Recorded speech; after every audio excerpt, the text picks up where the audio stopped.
Hello दोस्तों, good evening. तो कैसे हैं आप सब। एक बार फिर से स्वागत है आपके चैनल एम एंड अचीवर पर।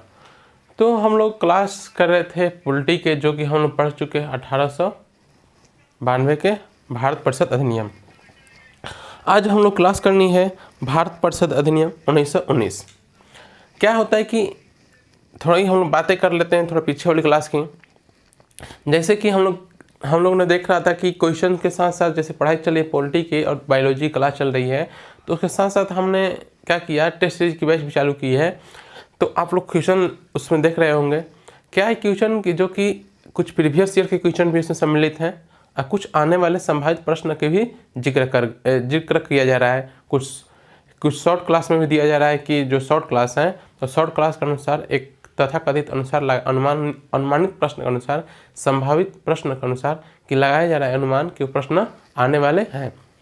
जैसे कि हमने कल एक क्वेश्चन भी दिया गया था कि जैसे कि हम लोग कहते हैं कि जब 1773 का रेगुलेटिंग एक्ट आया था, जिस समय हम लोग पढ़ चुके हैं विस्तृत क्लास देख चुके हैं फर्स्ट, जब शुरुआत में लेक्चर स्टार्ट किया गया था, तो क्या था उसमें 1773 रेगुलेटिंग एक्ट जब हम लोग क्लास लिए थे उसमें बताया गया था कि सुप्रीम कोर्ट की स्थापना की गई थी। लेकिन कब की थी? 1774 ईस्वी में। उसी तरह से हमने बताया था कि 1892 के जब एक अधिनियम आता है उसमें क्या होता है कि बजट में बहस होती है, बजट में प्रश्न पूछ सकते हैं हम लोग, साथ साथ उसमें चुनाव की प्रक्रिया देखने को मिलती है, मतलब अप्रत्यक्ष चुनाव की प्रणाली देखने को मिलती है। आज हम लोग हम जो टॉपिक लेकर आए हुए हैं उस टॉपिक का नाम है भारत परिषद अधिनियम। भारत परिषद अधिनियम 1919। तो देखते हैं हम लोग क्या कहता है भारत परिषद अधिनियम 1919। भारत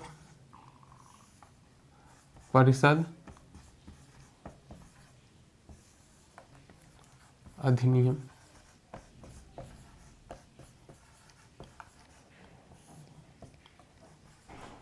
19।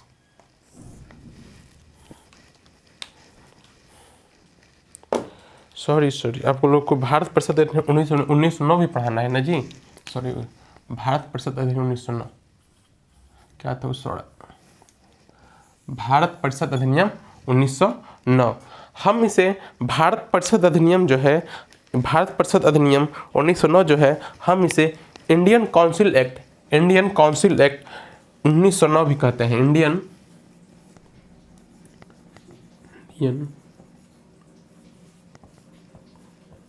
Council act 1919। क्या है कि भारत इंडियन काउंसिल एक्ट 1909 में हम इसे मार्ले मिंटो सुधार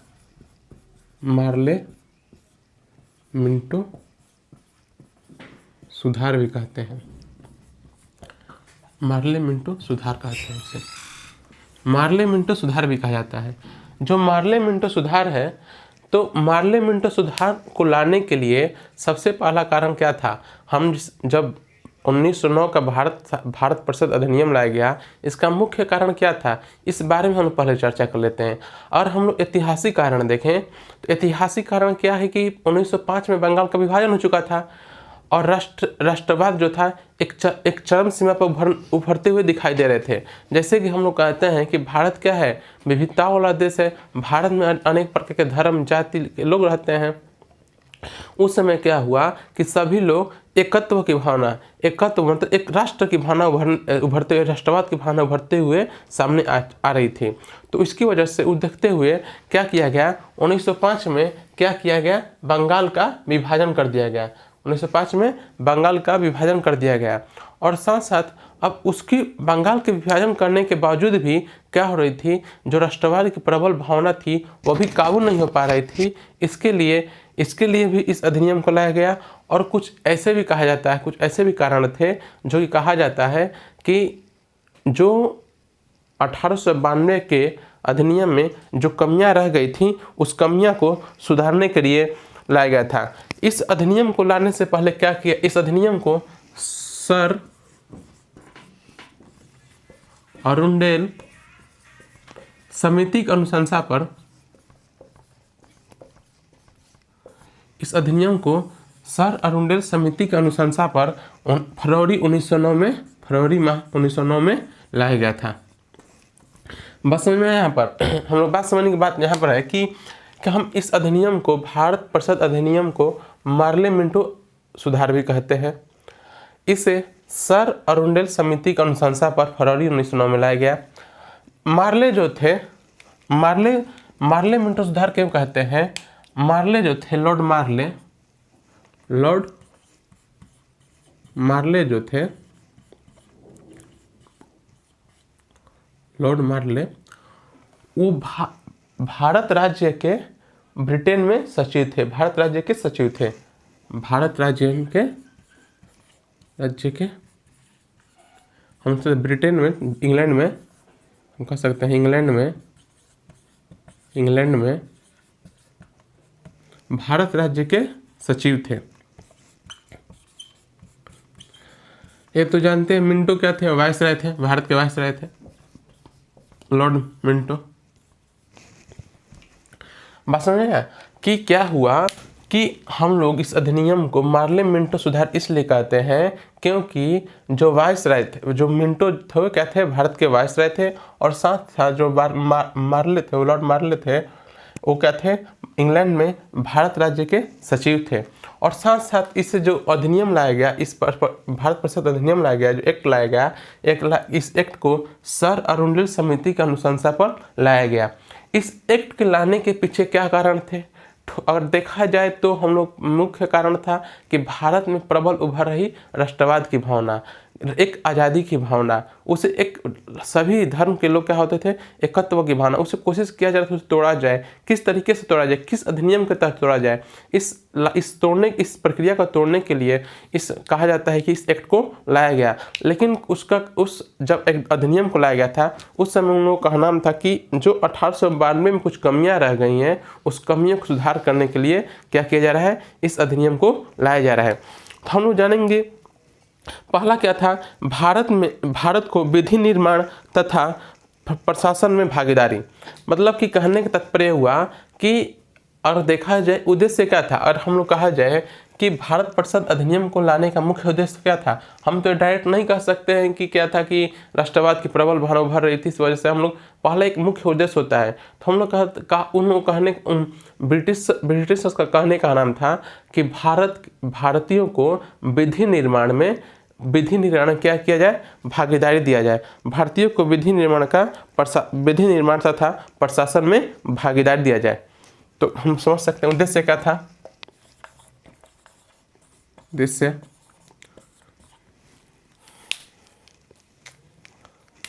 भारतीयों को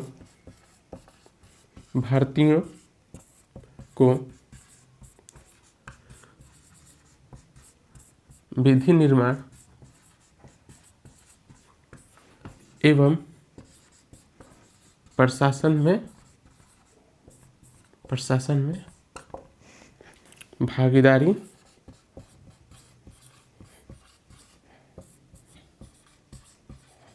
समझ में आया क्या?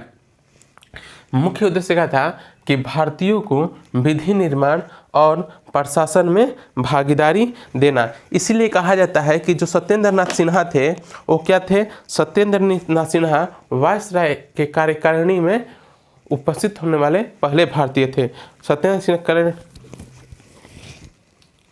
सत्येंद्र नाथ सिन्हा जो थे, इसलिए कहा जाता है सत्येंद्र नाथ सिन्हा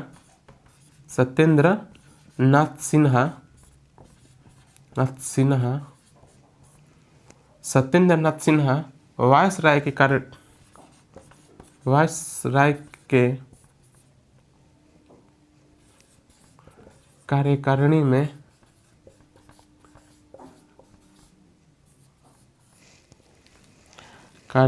में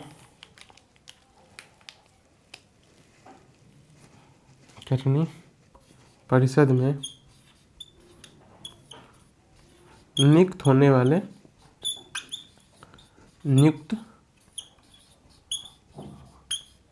होने वाले पहले भारतीय थे।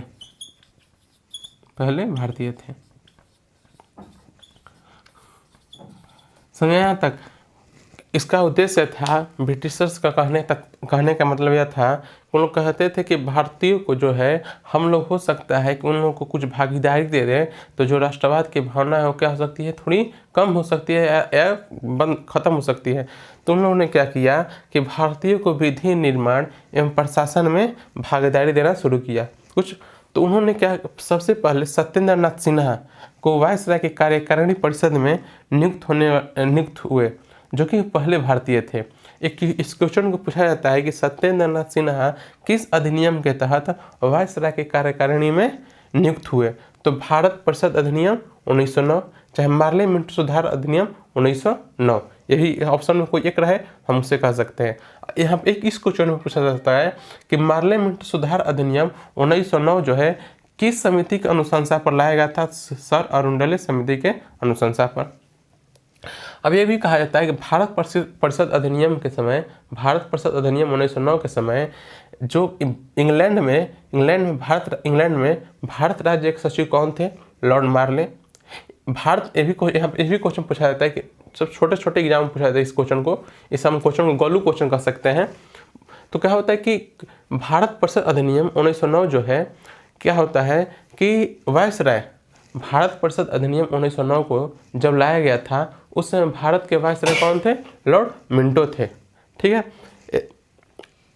और एक यहाँ पर एक और क्वेश्चन क्या बनता है कि विधि निर्माण, तो क्या होता है कि भारत किस अधिनियम के तहत भारतीयों को विधि निर्माण एवं प्रशासन में भागीदारी मिली, तो भारत शासन अधिनियम 1909 के तहत। तो यहाँ अगर इसी में देखा जाए तो बहुत सारे क्वेश्चन बन जाएंगे।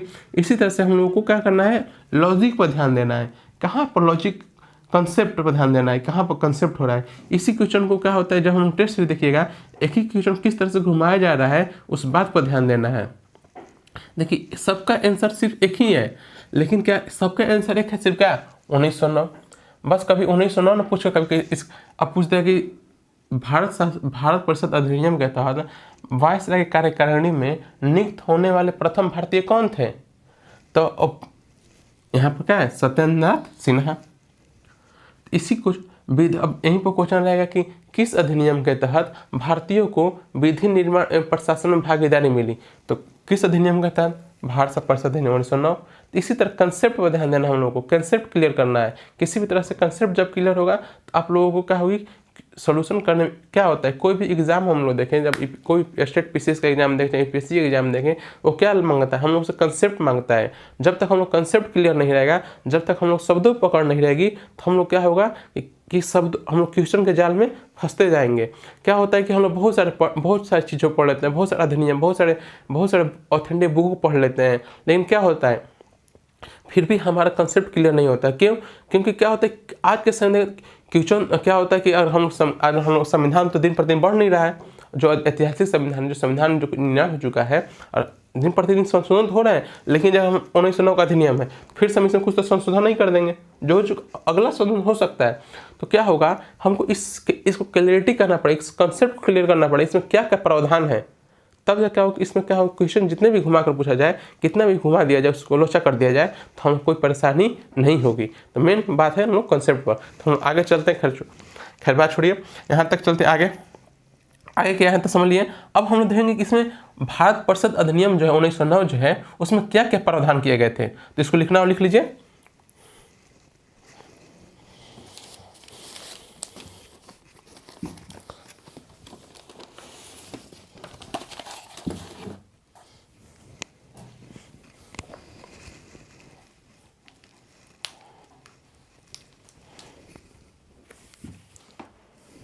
तो हो गया, तो देखते हैं हम लोग फिर से,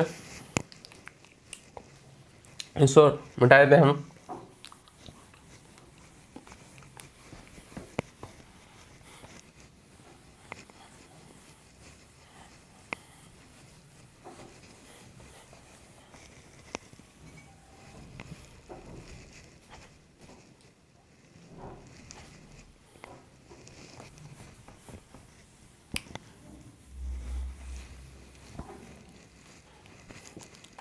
कह रहा है कि देखिए, कह रहा है कि प्रावधान क्या क्या थे इसमें,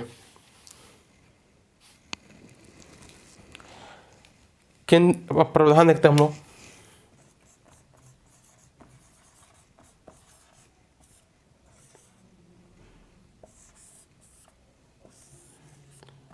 कहा जा रहा है केंद्रीय विधान परिषदों की संख्या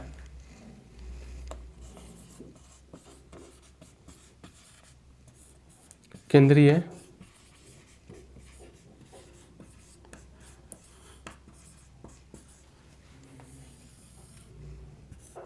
विधान परिषदों की संख्या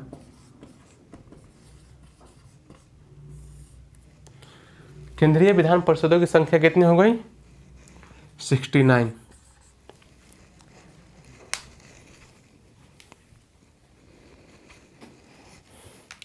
69 की हो गई।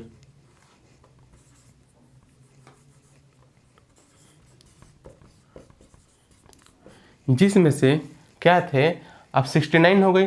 हमने बताया था कि कुछ सदस्य, हमने पिछले वाले 1892 का अध्ययन में जिक्र किए थे, कुछ सदस्य क्या थे, निर्वाचित थे, तो कुछ सदस्य क्या थे, मनोनीत थे। तो इसमें से क्या थे सदस्य, जो कि 37 सदस्य, जो कि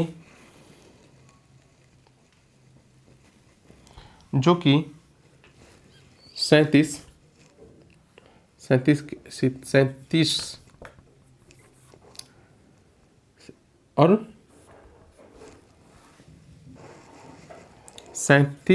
32। 37 जो थे वो क्या थे, निर्वाचित थे। 37 जो क्या थे, निर्वाचित थे। 27 जो थे निर्वाचित थे। वहीं 32 जो सदस्य थे वो क्या थे, मनोनीत थे। 32 क्या थे, मनोनीत थे। 32 क्या थे, मनोनीत थे। क्या किया गया कि इसमें पहला प्रावधान था, केंद्रीय विधान परिषदों की संख्या क्या कर दी गई, 69 कर दी गई।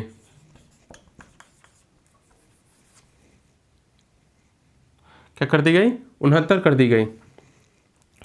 और क्या थे कि और 9 सदस्य जो थे, 9 सदस्य क्या आते थे, वायसराय के कार्यकारिणी के अंतर्गत आते थे। तो क्या हो गए कि 27 सदस्य निर्वाचित थे, वहीं 32 सदस्य मनोनीत थे। और इसके और प्रावधान थे।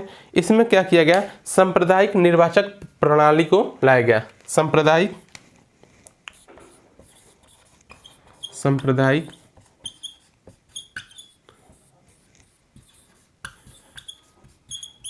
निर्वाचक प्रणाली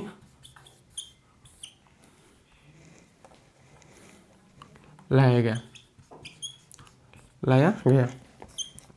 अब क्या है सांप्रदायिक निर्वाचन प्रणाली, और हम लोग देखेंगे क्या होता है कि सांप्रदायिक निर्वाचन प्रणाली जो है एक ऐसी प्रणाली है जिसके तहत लाने का मुख्य वजह क्या था,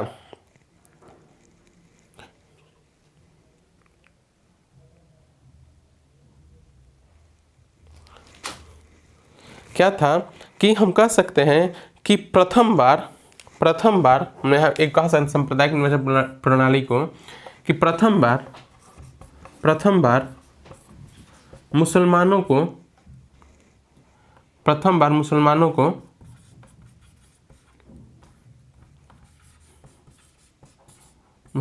के लिए पृथक निर्वाचन प्रणाली लाया गया। पृथक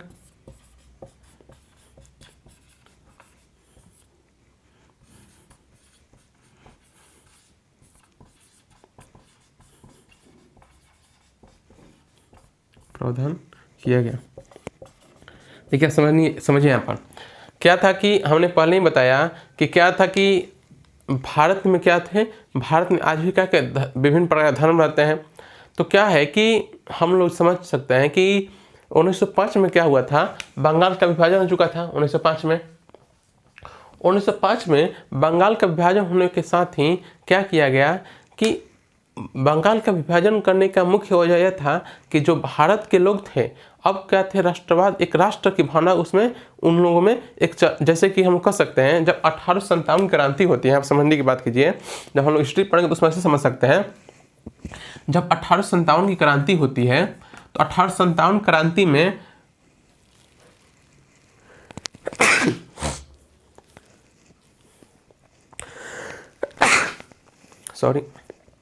जब 1857 क्रांति होती है तो 1857 क्रांति एक बहुत बड़ी और बहुत लंबे समय तक चलने वाली क्रांति थी। लेकिन अंग्रेज अब चाहते और भारत के लोग पूर्ण रूप से एक होकर, उस समय भारत के राजा जितने भी थे उस सब एक होकर लड़ते तो क्या था, उसी समय भारत से अंग्रेजों को भगा दिया होता, चाहे भगा दिए होते। क्यों? आखिर अंग्रेज 1857 क्रांति उतनी बड़ी क्रांति होने के बावजूद भी क्यों नहीं गए? क्योंकि अगर हम लोग बात करें, चाहे वीर कुंवर सिंह हो, चाहे कोई बहादुर शाह जफर हो, चाहे रानी लक्ष्मीबाई हो, चाहे कोई तात्या तोपे हो, कोई भी राजा हो, चाहे कोई भी व्यक्ति, जो भी लड़ाई कर रहे थे एक अपने व्यक्तिगत लाभ के लिए, अपने लिए, उन एक समूह के रूप में, एक देश के रूप में, एक राष्ट्र के रूप में नहीं लड़ रहे थे। सिर्फ अपने क्षेत्र जैसे अवध का नवाब, चाहे बंगाल का नवाब हो, हम लोग अवध का राजा, चाहे कहीं का भी राजा हो, चाहे हैदराबाद का, सब लोग क्या कर रहे थे, अपने क्षेत्र को बचाने के लिए लड़ रहे थे।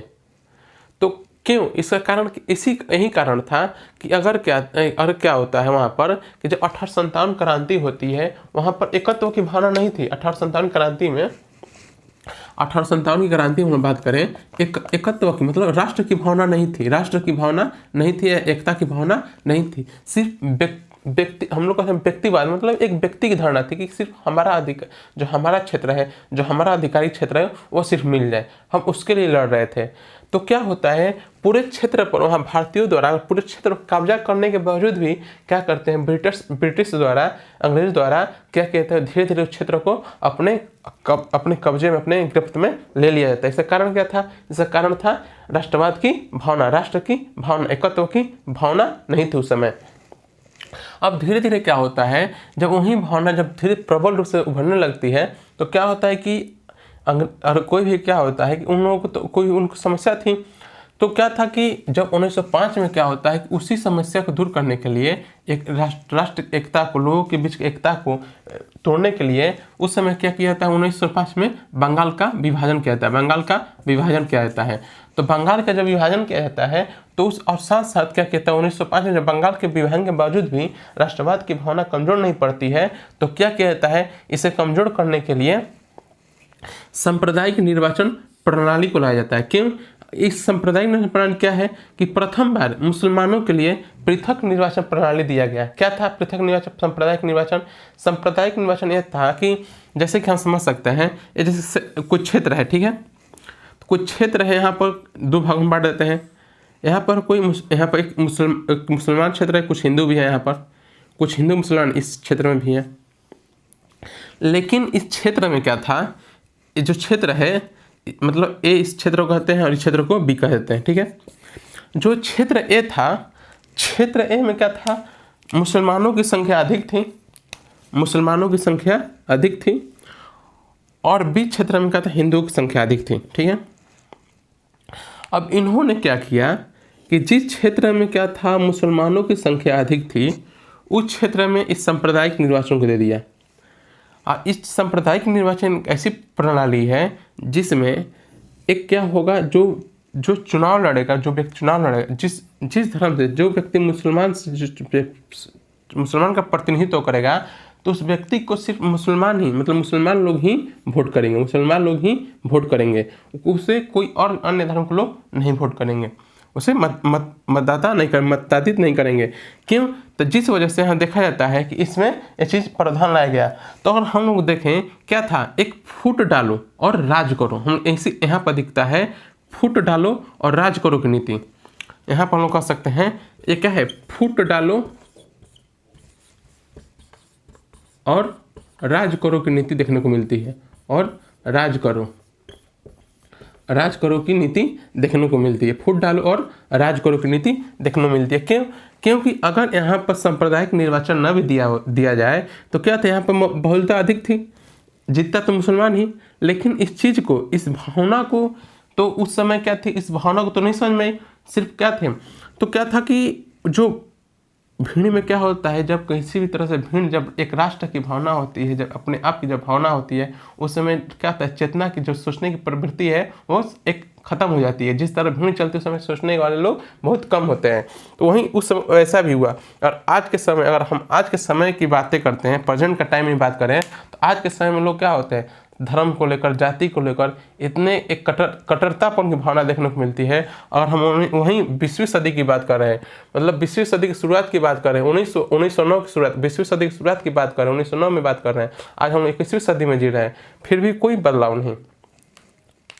तो क्या हुआ कि वही चीज़ है कि उन्होंने जीते मुसलमान ही, लेकिन इस भावना को उन्होंने देखा, इसीलिए क्या किया, यहाँ पर सांप्रदायिक दिया, सांप्रदायिक निर्वाचन प्रणाली को लाया गया, जिसके वजह से क्या हो सकता है, जिससे कि मुसलमान और हिंदुओं में क्या हुआ, एक फुट बढ़ सकता है, एक दूसरे में फुट डाला जा सकता है। दोनों को, सभी को, दोनों जो एक राष्ट्रवाद की भावना जो प्रबल से देखी जा रही थी, उसे तोड़ा जा सकता है। और इसी राष्ट्रवाद देखते हुए गांधी जी ने कहा था, इसी सांप्रदायिक निर्वाचन को देखते हुए गांधी जी ने कहा था कि मार्ले मिंटो सुधार ने हमारा सत्यानाश कर दिया। उन्होंने क्या कहा, मार्ले मिंटो सुधार ने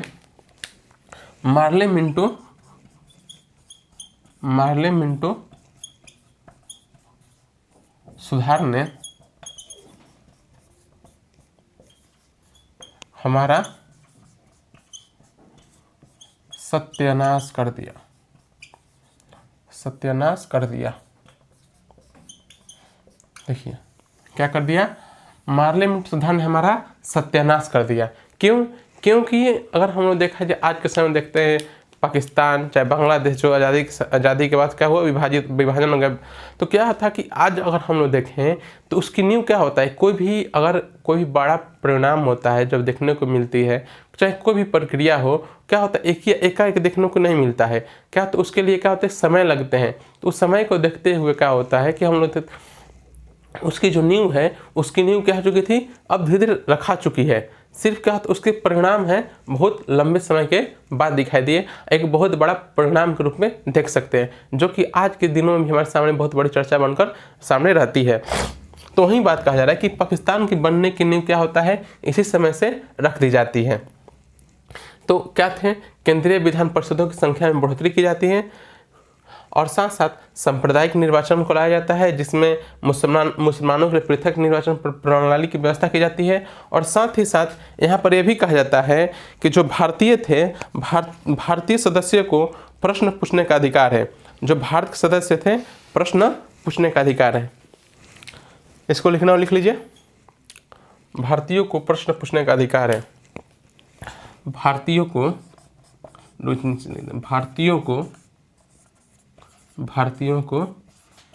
प्रश्न पूछने का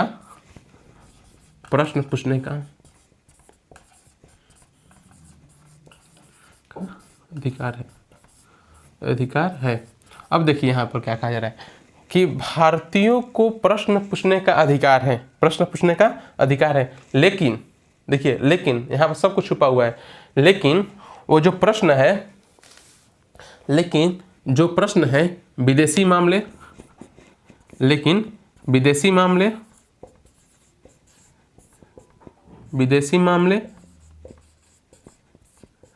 रेलवे,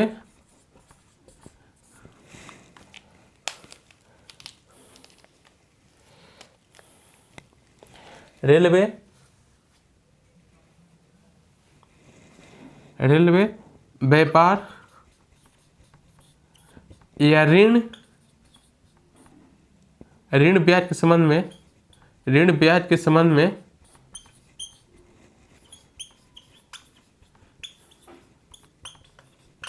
नहीं। मतलब कि क्या कहा जा रहा है, इसमें प्रावधान तो किया जा रहा है। देख लीजिए क्या किया जा रहा है कि एक तरफ से तो आपको अधिकार दिया जा रहा है, लेकिन आपको अधिकार तो लेना है, लेकिन उस पूर्ण अधिकार को नहीं। क्या किया जा रहा है कि अगर हम लोग किसी देश के बारे में अगर हम बात करें, अगर हम लोग बात क्या करेंगे, अगर हम अपने आप को एक केंद्र में रखकर अपने आप को ही बात करें, एक इंसान के लिए क्या चाहिए, एक इंसान के लिए चाहिए कि अगर किसी व्यक्ति को क्या हो कि हमारा जो समाज है, चाहे हम परिवार को एक केंद्र में रखकर बात करें, तो क्या करते हैं कि हमारा समाज हो चाहे हमारा परिवार हो, वो किस दिशा में जा रहा है, उसके क्या आर्थिक स्रोत हैं, हम मतलब कि उसकी स्वतंत्रता क्या है, वो कहाँ कहाँ व्यय करता है। और किसी राष्ट्र की बात करें, आज के हम राष्ट्र की बात करें तो राज्य की क्या हम लोग क्या बात करते हैं कि राष्ट्र जो है, राज्य पर, भारत पर कहाँ से कर्ज, कहाँ से बजट में क्या, जैसे कि बजट प्रस्तुत किए गए थे, क्या पर बजट में क्या है, इतने प्रावधान। बजट का जो बजट किस लिए पेश किया जाता है, हम बात करें बजट में क्या दिया जाता है। बजट में देते कि बजट जो है उसमें बताया जाता है कि कितना कहाँ से आय का स्रोत कहाँ से आता है, अधिक से अधिक कहाँ से कमाई होती है, अधिक से अधिक कहाँ खर्च किया जाए, आने वाले समय में अधिक से अधिक विकास देखने को किस फील्ड में ज़्यादा से ज़्यादा खर्च किया जाए कि उसमें हमारे समाज को, हमारे आने वाले समय को, आने वाली पीढ़ियों को अधिक से अधिक लाभ मिले। तो उस चीज़ तो यहाँ पर दिया जा रहा है। क्या यहाँ पर कहा जा रहा है कि भारतीयों को प्रश्न पूछने का अधिकार तो है, लेकिन क्या है, विदेशी मामले, रेलवे, व्यापार से संबंधित ऋण, अगर कोई ऋण और कंपनियों द्वारा क्या होता था, ऋण लिया जाता था, ऋण और ब्याज के संबंध में प्रश्न नहीं पूछ सकते, संबंध में नहीं। मतलब कि इस संबंध में क्या होता है, कंपनियों द्वारा प्रश्न, मतलब कंपनियों से प्रश्न या ब्रिटिश सरकार से प्रश्न नहीं पूछे जा सकते हैं। तो यह प्रावधान हुए। अगला प्रावधान देखते हैं हम लोग। यहाँ पर 3 देख लीजिए, 3 प्रावधान। केंद्रीय विधान परिषदों की संख्या 69 कर दी गई, सांप्रदायिक निर्वाचन प्रणाली की शुरुआत हुई, और साथ साथ भारतीयों को प्रश्न पूछने का अधिकार हुआ, लेकिन वह विदेशी मामले, रेलवे और तथा ऋण के संबंध में प्रश्न नहीं पूछ सकते। हम लोग इसी को कहते हैं, पार्लियामेंट्री सुधार को सांप्रदायिक निर्वाचन प्रणाली के आने की वजह से गांधी जी ने इसे कहा, क्या कहा, पार्लियामेंट्री सुधार ने हमारा सत्यानाश कर दिया, हमारे देश का सत्यानाश कर दिया। हम इसी पर यहाँ देखा जाता है कि फूट डालो और राज करो की नीति देखने को मिलती है। तो यहाँ पर 3 प्रावधान हुए, इसे लिख लीजिए।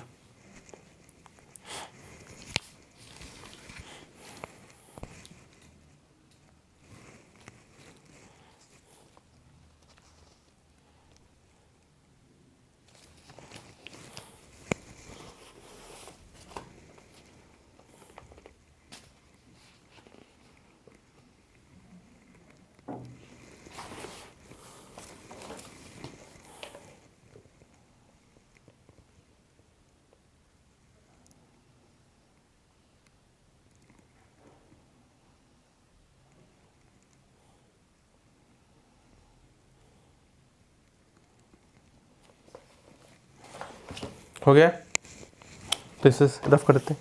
हाँ, एक बात और आप लोग बता दें कि जो कि सांप्रदायिक निर्वाचन प्रणाली है, तो सांप्रदायिक निर्वाचन प्रणाली जो है, लॉर्ड मिंटो को सांप्रदायिक, जो कि हम लोग देख रहे हैं, लॉर्ड मिंटो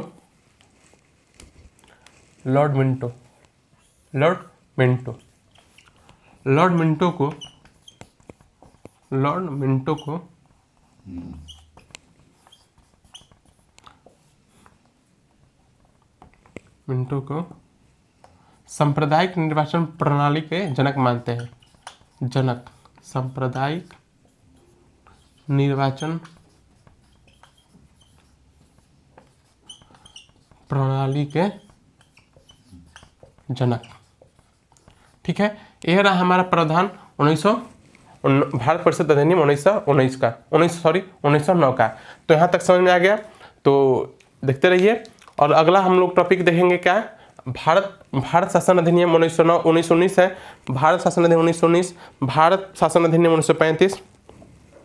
तो जो कि हमारा ऐतिहासिक जो संविधान की यात्रा थी 1935 तक ही है। तो 2 अधिनियम रह गए, भारत शासन अधिनियम 1919 और भारत परिषद अधिनियम 1935। तो इसको हम लोग अगले क्लास में देखेंगे। आज के लिए इतना ही, धन्यवाद।